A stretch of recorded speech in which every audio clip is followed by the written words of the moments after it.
ஜமாலிகா அழகுக்காக, அழகும் ஒரு நோக்கம் இருக்குல்ல. வலி தீனிகா மார்க்கத்துக்காக.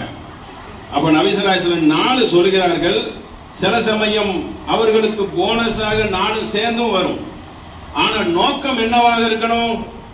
வலி தீனிகா வ ஃபத்ஃபிர் பியதீக வ தர்பித் வ யதுக.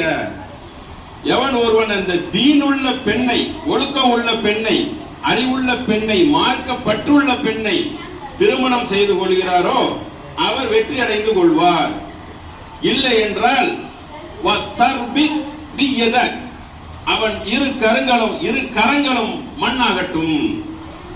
அப்ப என்ன இருக்கணும் கேட்டனா, கொள்கை இருக்குதா, அவங்கள்ட்ட கோட்பாடு இருக்குதா என்பதை முதல் அடிப்படையாக நாம் பார்க்க கடமைப்பட்டு இருக்கிறோம். காசு இருக்குதா, பாரம்பரியம் இருக்குதாங்கிறது வந்தா வரும், வராட்டி போகும். நோக்கம் என்னவா இருக்கணும்? தீன் இருக்குதா, அவர்களிடம் என்ன இருக்குது என்பதை உற்று நோக்க நாம் கடமைப்பட்டு இருக்கிறோம். இந்த உலக வாழ்க்கையில் விழுந்து விட்டார்களா, கூத்தாடிக்கு பின்னால் சுற்றக்கூடிய பெண்களாக இருக்கிறார்களா, மார்க்கத்தை புறக்கணிக்கக்கூடிய பெண்களாக இருக்கிறார்களா, உலக வாழ்க்கைக்காக அல்லாஹ்வின் மார்க்கத்தை விட்டு திங்கக்கூடியவர்களாக இருக்கிறார்களா? இதான் பார்வை எப்படி இருக்கணும் ஒரு மூமினோட பார்வை. ஏன்? மூமினுக்கு சட்ட திட்டம் இருக்கு, அவன் கற்பிடிக்கிறதுக்கு குர்ஆன் இருக்குது, வழிகாட்டுவதற்கு நபிகள் நாயகம் இருக்கிறார்கள். மற்றவர்களுக்கு பல வழிகாட்டுதல் கிடையாது. எப்படி வேணாலும் போலாம், தாந்தோணி தனமா போலாம். இஸ்லாம் மார்க்கம் எப்படி? கல்யாணத்தை சுன்னத்த ரசூலி மதத்தின் ஒரு அடையாளமாகி இருக்கு.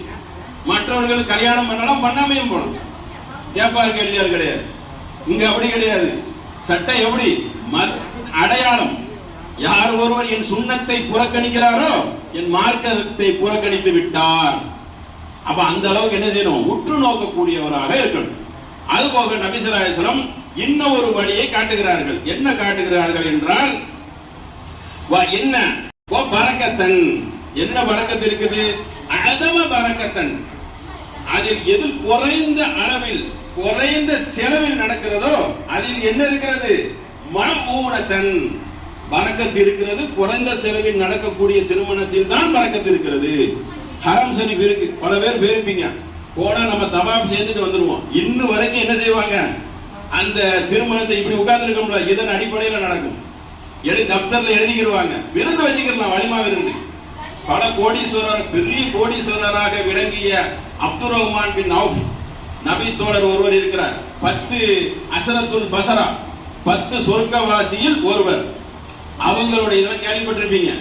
அவருடைய திருமணத்தை நபி ஸல்லல்லாஹு அலைஹி வஸல்லம் கேட்டு தான் அறிஞ்சுக்கிட்டாங்க. என்ன நறுமணம் பூசிக்கொண்டு கமல்கிறீர்களே, நல்ல மணக்குது, உங்கள்கிட்ட என்ன விசேஷம் என்று கேட்டால் நான் திருமணத்தை முடித்துக் கொண்டேன் அப்படின்னு சொல்லி அவங்க அறிஞ்சுக்கிட்டாங்க. அப்ப வலிமா கொடு, அவங்களுக்கு ஒரு விருந்து வைங்க. விருந்துங்கிறது ஒரு சந்தோஷமான ஒன்று. அப்ப வலிமா அழைப்புதல், அந்த அளவுக்கு திருமணத்தை எளிமைப்படுத்துறாங்க. இஸ்லாமிய அடிப்படையில் என்ன கிடையாது? ஆடல் கிடையாது, பாடல் கிடையாது, கூத்து கிடையாது, கும்மாளம் கிடையாது, மயிலாட்டம் கிடையாது, கரகாட்டம் கிடையாது, ஒயிலாட்டம் கிடையாது, வெடி, அதனுடைய உலக லௌகீகங்கள் எதுவும் கிடையாது. இதை பார்த்துதான் பகுத்தறிவுக்காரர்கள் இஸ்லாத்தை காதலிக்கிறாங்க. இப்படிப்பட்ட திருமணத்தை 14 நூற்றாண்டுக்கு முன்னாலே என்னது கற்றுத்தந்த மார்க்கம். நம்ம எதை நோக்கி இருக்கிறோம்? உலகத்தை நோக்கி இருக்கிறோம், போட்டி போடுவதை நோக்கி இருக்கிறோம், அவனை மிஞ்சிற அளவுக்கு இருக்கிறோம். மறுமையில உங்களுக்கு கேள்வி இருக்குது அல்லவா? யௌமில் அதீம் யௌம யகூனுன் நாஸு லிரப்பில் ஆலமீன். மகத்தான நாள் இருக்கே, நீங்கள் அதற்கு அஞ்ச மாட்டீர்களா? கேள்வி பதில் இல்லாமல் தப்பித்து விடுவேன் என்று நினைத்துக் கொண்டீர்களா? உலக வாழ்க்கை இப்படியே நகர்ந்து விடும் என்று நினைத்துக் கொண்டிருக்கிறீர்களா? கிடையவே கிடையாது. ஒரு அற்ப வாழ்க்கை. அப்ப நம்ம கல்யாணத்தை டைட் ஆகிட்டா, ஏகத்துக்கு செலவு பண்ணி ஆகிட்டா, ஏழை உடைய நிலைமை என்ன ஆகும்? அவனும் இந்த உலகனுடைய இதுக்கு ஆசைப்படுவான். அப்போ ஒரு கெட்ட முன்மாதிரிக்கு ஒரு மூமின் அடையாளமாக இருக்கக்கூடாது, நல்ல முன்மாதிரிக்கு இருக்கணும். நல்ல விஷயத்திற்கு ஒரு மூமின் முன்மாதிரியா இருக்கணுமே ஒழிய கெட்டதற்கு முன்மாதிரியாக இருக்கக்கூடாது. எனக்கு ஏழபாளைகள் வாழ்ற நாடு, அரபு நாடு மாதிரி எல்லாருமே கோடீஸ்வரங்க கிடையாது. அந்த கோடீஸ்வர நாட்டிலே என்ன செய்யறாங்க? இந்த சுண்ணத்தை பின்பற்றுறாங்க, அப்படியே பின்பற்றுறாங்க. விருந்து மட்டும் ஏகமா நடக்கும். அது பொருளாதாரத்துக்கு தக்கன மாதிரி. அவனிடம் பொருளாதாரம் கம்மியாக இருந்தா கம்மியா கொடுப்பான். அப்போ நோக்கம் என்ன மாதிரி இருக்கணும்? தீன் இருக்குதா? அந்த 4 நோக்கத்தில் தீன் இருக்குதா என்ற ஒரு பார்வை இருக்க வேண்டும். அடுத்து என்ன இருக்க வேண்டும்? திருமணத்தில் சிக்கனம் இருக்க வேண்டும். வீணற்ற செலவு இருக்கக்கூடாது. இருக்குதா இல்லையா? இஸ்லாமிய அடிப்படையில் குதிரைகளை வைத்து கூட்டு போற அளவுக்கு சென்னையில இன்னும் திருமணம் நடக்கக்கூடியது இருக்கு. 20ஆம் நூற்றாண்டை தொட்டு விட்டான்.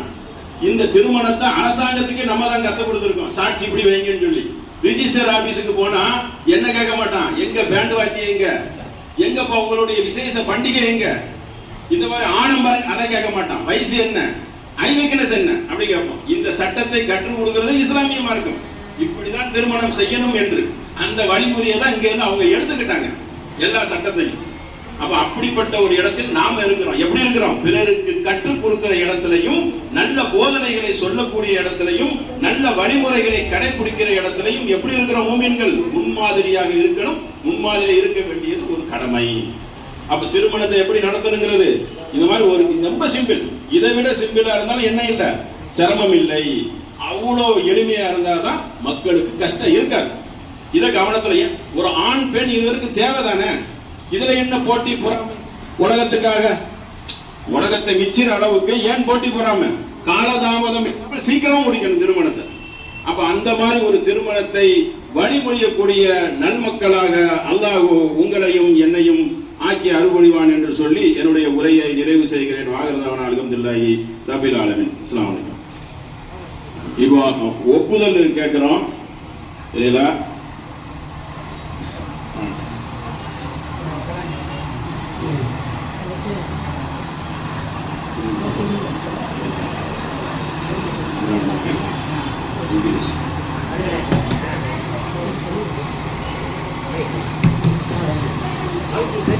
வழி வந்துட்டாங்களா? தாய் மாமா மஹபூப் பாஷா, அடுத்து சாட்சி 2 பேரு.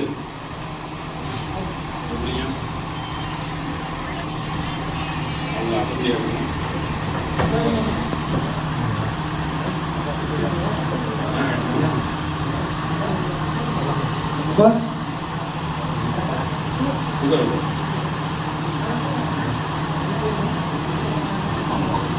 apa ya? Sadaam Hussein. Sadaam Hussein. Mari. யாரே எடுத்து சொல்லுங்க. அப்பள முன்னாடி வாங்க.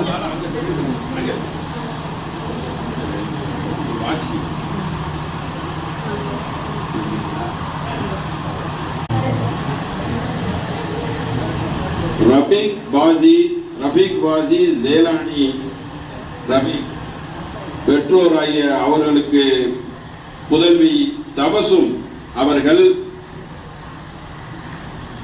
அஸ்ரப் அலி முகமது யாஸ்மின் அவர்களுடைய புதல்வன் அஸ்ரப் அலியிடம் 4 கிராமும் 100 மில்லி தங்க ஆபரணம் பெற்றுக்கொண்டு உங்களுடைய மகனை கல்யாணம் முடிக்க சம்மதிக்கிறீங்களா, நிக்கா செய்து கொடுக்க சம்மதிக்கிறீங்களா? அவ்வளவுதான். இதுதான் இஸ்லாமிய திருமணம். என்ன கிடையாது, வேற ஒண்ணுமே கிடையாது. அதுக்கு ஒரு துவா இருக்குது சரிங்களா? பாரக்கல்லாஹு லக்க பாரக அலைக வ ஜமஉ பைனஹுமா ஃபில் கைர். எல்லாம் கேள்விப்பட்டிருப்பீங்க. இதுதான் அதோடைய சாராம்சம். சரி, இப்போ நீங்க பெண்ணிட்ட கையெழுத்து வாங்கிருக்கீங்க. சரி. பாரக்கல்லாஹு லக்க வ பாரக அலைக வ ஜமஉ பைனஹுமா ஃபில் கைர். அடுத்து என்னவென்றால், திருமணத்தில் உங்களுக்கு அருள் புரிவானாக, பரக்கத் செய்வானாக. அந்த 2 பேரையும் நல்ல விஷயத்தில் ஒன்று சேர்ப்பானாக. நல்ல விஷயத்துல நீங்க ஒன்றுபடணும், தவறான விஷயத்தில் என்ன செய்யக்கூடாது, ஒன்றுபடக்கூடாது என்பதே துவாவில் அர்த்தம் அதுல இருக்கிறது. அதன்படி வாழ்க்கையை என்ன செய்யுங்க, வாழுங்க. இன்ஷாஅல்லாஹ் இதோடைய கையெழுத்தை வாங்குவோம். டயம் அதிகமா ஆகுறதுனால சுருக்கமா முட்டாக்கஹ அப்படின்னு சொல்லி அரபுல சொல்லுவாங்க. அதை நம்ம தமிழ்ல சொல்லியிருக்கோம். கபில்துனா ஏற்றுக்கொண்டீர்களா, அவங்க ஏற்றுக்கொண்டாங்க. அதான் அதோடைய அடிப்படை. பெண்ணை கையெழுத்து வாங்க. பெண் எங்க இருக்காங்க, இவங்க இருக்காங்க. யாராவது ஒரு ஆள் கூட அனுப்புங்க அவங்கள்ட்ட. இருங்க அவரே அனுப்புமா. இன்னொரு இருக்கு ஒன்று சார் கையெழுத்து வாங்க. ஒன்று சரியா? இங்கிலீஷ்ல இதுல ஒரு 3 அதில்